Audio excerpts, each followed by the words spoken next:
Whoa. I'm running short of words right now, but I cannot afford this because I have to speak. Thank you so much for all the love, for all the warmth. Thank you for accepting me. Thank you very much.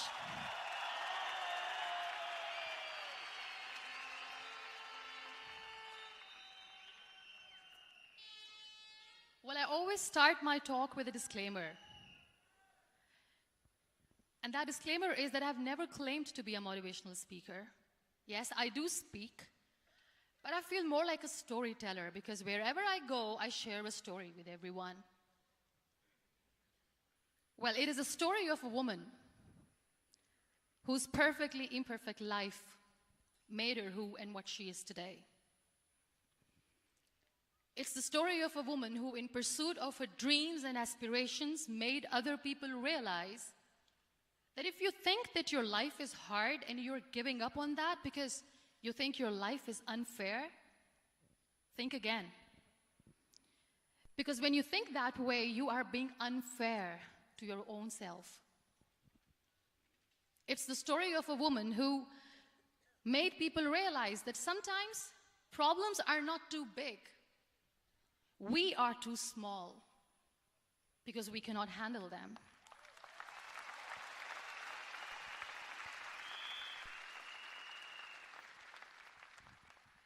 It is the story of a woman who with time realized that real happiness doesn't lie in success, money, fame. It lies within.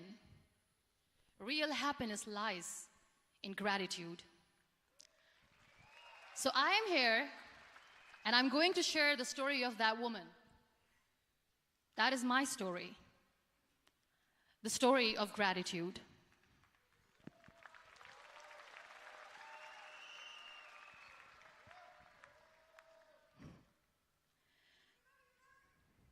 I love you too. I love you all.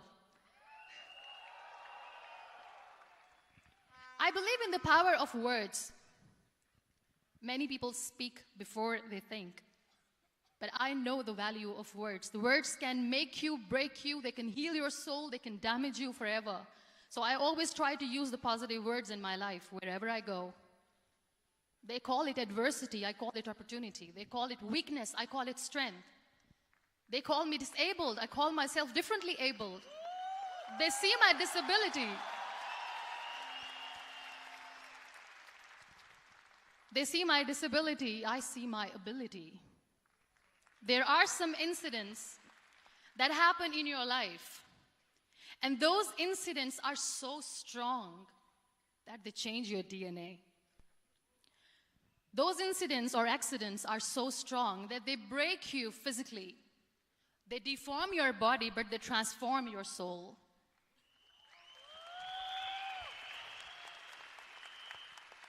Those incidents break you, deform you, but they mold you into the best version of you. And the same thing happened to me. And I'm going to share what exactly happened to me. I was 18 years old when I got married. And this thing I'm sharing for the very first time on an international level. I was 18 years old when I got married. I belonged to a very conservative family, a Baloch family, where good daughters never say no to their parents. My father wanted me to get married. And all I said was, if that makes you happy, I'll say yes. And of course, it was never a happy marriage. Just about after 2 years of getting married, about 9 years ago, I met a car accident. Somehow my husband fell asleep and the car fell in the ditch. He managed to jump out, saved himself. I'm happy for him. But I stayed inside the car and I sustained a lot of injuries. The list is a bit long. Don't get scared. I'm perfectly fine now. Radius ulna of my right arm were fractured. The wrist was fractured. Shoulder bone and collarbone were fractured. My whole rib cage got fractured. And because of the rib cage injury, lungs and liver were badly injured. I couldn't breathe. I lost urinary bowel control. That's why I have to wear the bag wherever I go. But that injury that changed me and my life completely as a person and my perception towards living my life was the spine injury. 3 vertebrae of my backbone were completely crushed, and I got paralyzed for the rest of my life. So this accident took place in a far-flung area in the outskirts of a very small province, Balochistan, where there was no first aid, no hospital, no ambulance. I was in the middle of nowhere in that toppled car. Many people came to rescue. They gave me CPR. They dragged me out of the car. And while they were dragging me out, I got the complete transection of my spinal cord. And now there was this debate going on. Should we keep it here? She's going to die. Where should we go? There is no ambulance. There was this 4-wheeler Jeep standing in the corner of the street. They said, put her in the back of the Jeep and take her to the hospital, which is 3 hours away from this place. And I still remember that bumpy ride. I was all broken. They threw me at the back of the Jeep and they rushed me to the hospital. That is where I realized that my half body was fractured and half was paralyzed. I finally ended up in a hospital where I stayed for 2.5 months. I underwent multiple surgeries. Doctors have put a lot of titanium in my arm. There's a lot of titanium at my back to fix my back. That's why people in Pakistan call me the Iron Lady of Pakistan.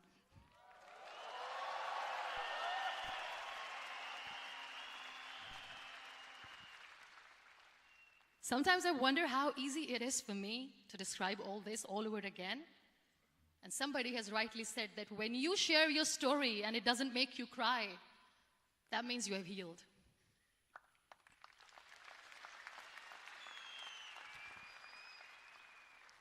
Those 2.5 months in the hospital were dreadful.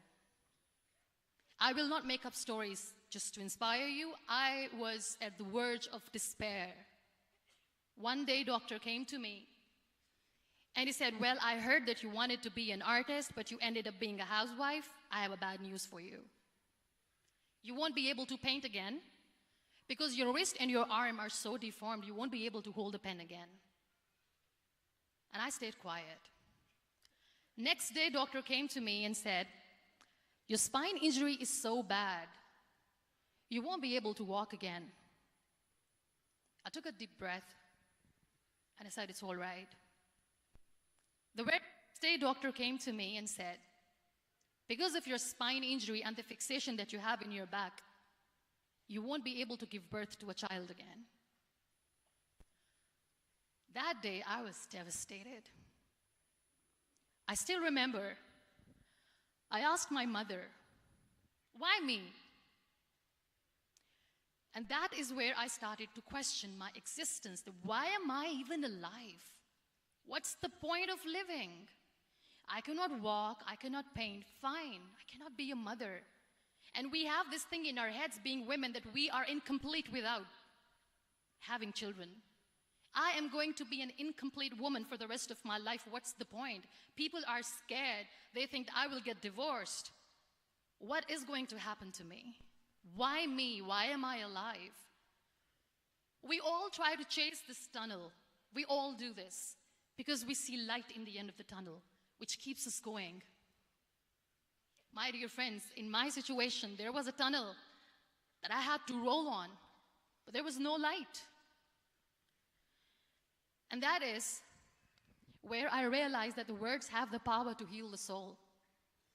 My mother said to me, this too shall pass. God has a greater plan for you. I don't know what it is, but He surely has.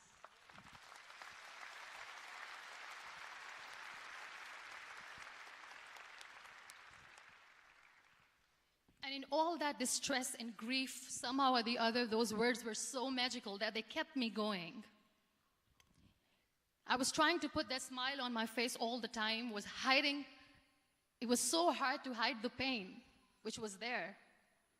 But all I knew was that if I will give up, my mother and my brothers will give up too. I cannot see them crying with me.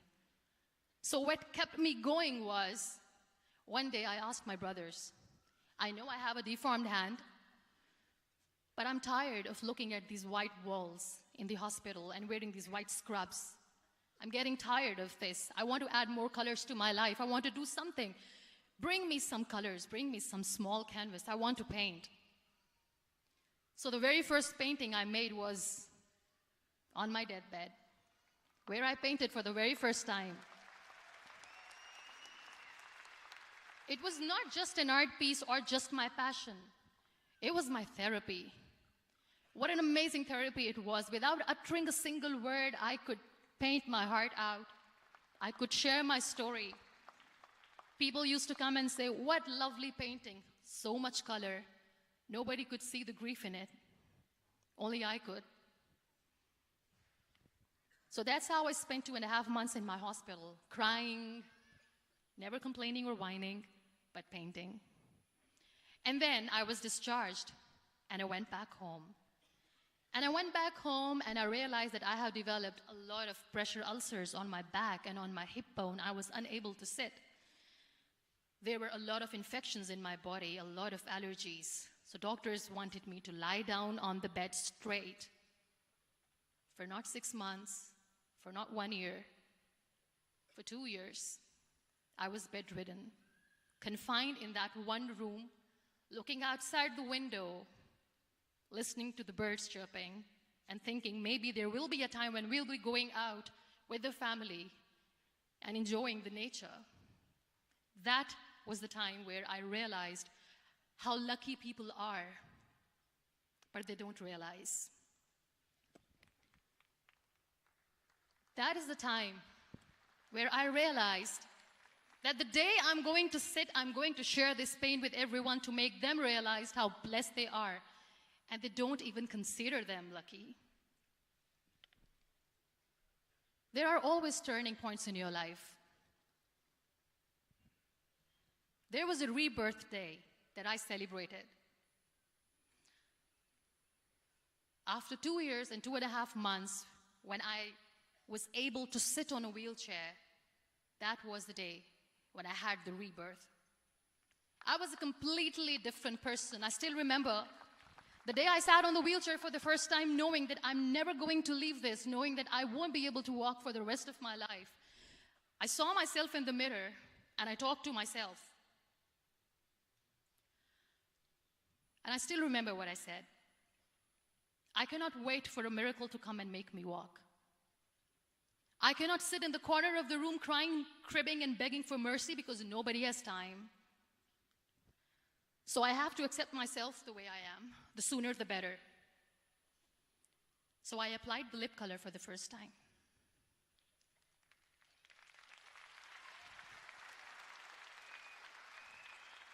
And I erased it. And I cried. And I said, what am I doing? A person on a wheelchair should not do this. What will people say? Clean it up. I put it again. This time I put it for myself. Because I wanted to feel perfect from within.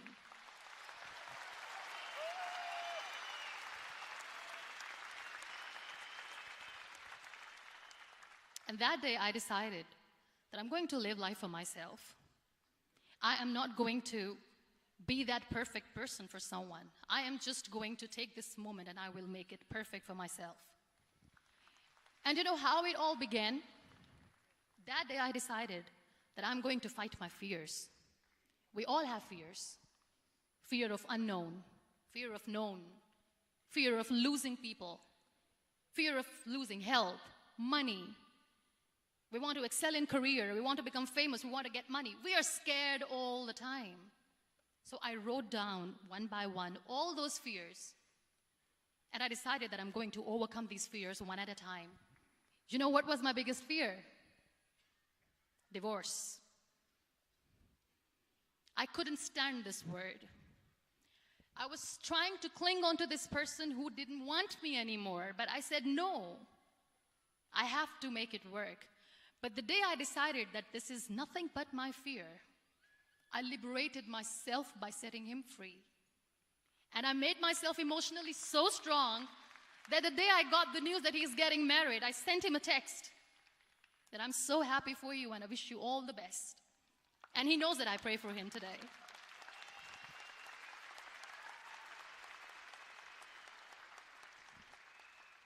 My biggest fear, number 2, was I won't be able to be a mother again. And that was quite devastating for me. But then I realized there are so many children in the world, all they want is acceptance. So there is no point of crying, just go and adopt one. And that's what I did.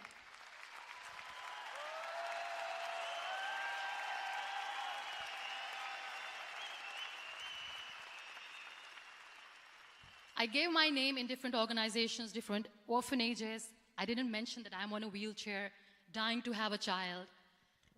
So I just told them that this is Muniba Mazari and she wants to adopt a boy or girl, whatsoever, but I want to adopt a kid.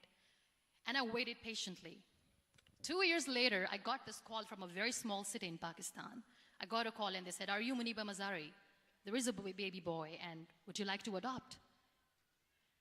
And when I say yes, I could literally feel the labor pain. I said, yes, I am going to adopt him. I am coming to take him home.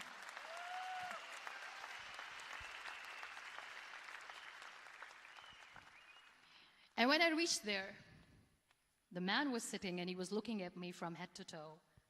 And in back of my head, I kept thinking that, oh my God, he is going to say she's on the wheelchair, she doesn't deserve it. How is she going to take care of him? And I looked at him and I said, do not judge me because I'm on the wheelchair. But you know what he said? He said, I know you will be the best mother of this child. You both are lucky to have each other.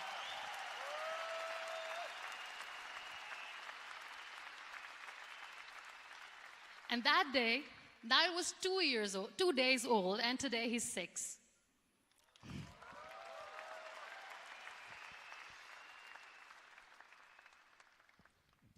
You'll be surprised to know another bigger fear that I had in me. It was facing people. I used to hide myself from people. When I was on bed for 2 years, I used to keep the door closed. I used to pretend that I'm not going to meet anyone, tell them that I'm sleeping. You know why? Because I couldn't stand that sympathy that they had for me. They used to treat me like a patient. When I used to smile, they used to look at me and say that, you're smiling, are you okay? I was tired of this question being asked, are you sick? Well, a lady yesterday at the airport asked me, are you sick? And I said, well, besides the spinal cord injury, I'm fine, I guess.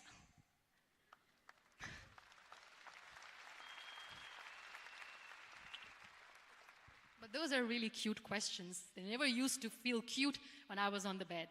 So I used to hide myself from people, knowing that, oh my God, I'm not going to see that sympathy in their eyes. It's all right.